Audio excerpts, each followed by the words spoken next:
Okay, this is Orlando Wilson. What I want to talk about on this video is working in hostile controlled environments.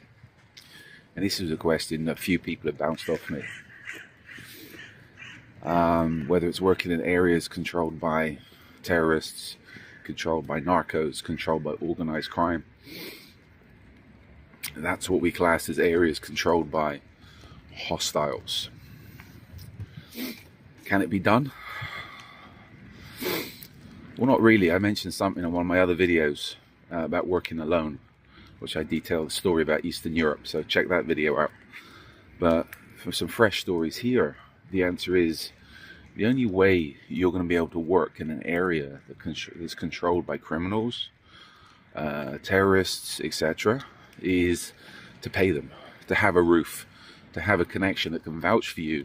So if they see you're up to stuff, you're not going to end up getting robbed, raped, or killed, or all three. Small story. Years ago, I was doing stuff in Haiti. I spent a fair bit of time in Haiti, and we needed to go into Cité du Soleil. And Cité du Soleil in the time was bad area. I think it's the biggest ghetto in the Western Hemisphere. The only way we could go into Cité du Soleil, and we were armed, I had cops working with me, was to pick up one of the local kids, one of the local gang members, go to one of the gang leaders that sat outside the slum, give him a few bucks so one of his guys could get in the car with us. So when we drove around, we had a gang member with us. That way we've paid our dues. If not, the brand new Toyota Pradas we had would be coming out at least not looking very new after being stoned, if we're lucky. So this is where the only way you're going to operate in areas that's controlled by criminals or terrorists is to pay people off or have what's classed as a roof. If you don't have the roof, it's not going to work. You can go in with all the guns. You know what? They control the entry points, they control the exit points, they control the roads, they take the taxes, and they have a lot more guns than you do. Classic examples is NGOs. NGOs working in terrorist areas such as Syria. How does a Western NGO work in an ISIS or whoever's there now, al-Nusra controlled area in Syria? Well, they're going to have to pay their dues. Do you think the bad guys are that stupid as to let an NGO into that area, especially a Western NGO, unless there's something in it for them? And again, how can an NGO, which very much these days have been weaponized and are known to be the eyes and ears of a lot of intelligence agencies, why will a terrorist group allow such an NGO to operate in their areas? Well, it's mutually beneficial. I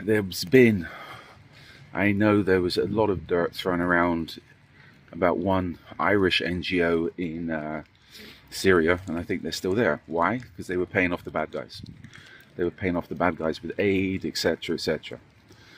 Were they working for the US, UK, etc., giving aid in return for favors, intelligence, etc.? Maybe. Classic example is the White Helmets. The White Helmets were set up by a British military officer. They operated in all the bad areas, all the ISIS, al-Nusra areas of Syria. So how can an NGO set up by a British army officer be able to operate freely everywhere? Were they funneling cash to the bad guys? I'll put it this way, if you're a terrorist, you're going to let somebody that's supposedly your opposition, a member of your opposition, like a British military officer, like a Westerner in general, run an NGO in your area? Not really. There has to be something in it for you. Same with parts of Somalia, or most of the Al-Shabaab controlled parts of Somalia. Anybody doing business there has to pay a tax, whether you're an NGO, corporation, etc. The NGOs want their food aid to get through to where they need to get through to. They have to pay a tax. That's it.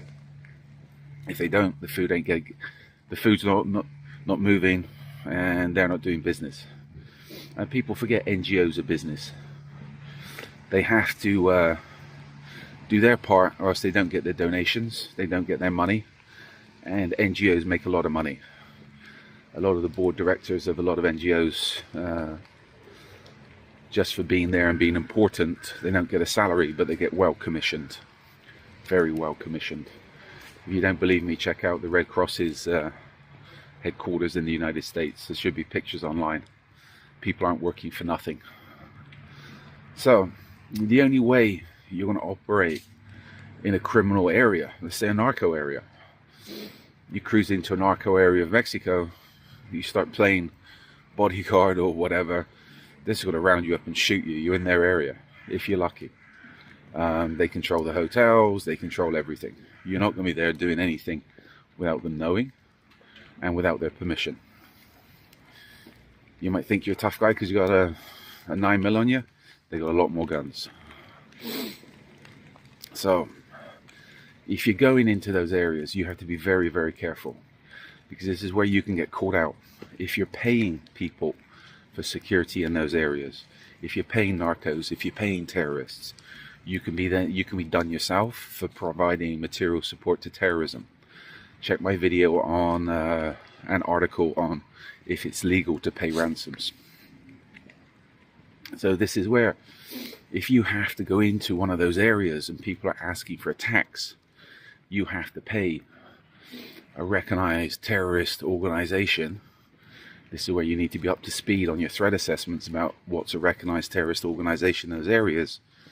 If you end up paying those and getting found out, even if you're doing it for the right reasons, you yourself can end up in a lot of trouble.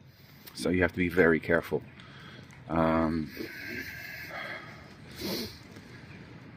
As I said just now, forget about steaming in there with firearms, because the bad guys have a lot more guns than you have, and they control the area.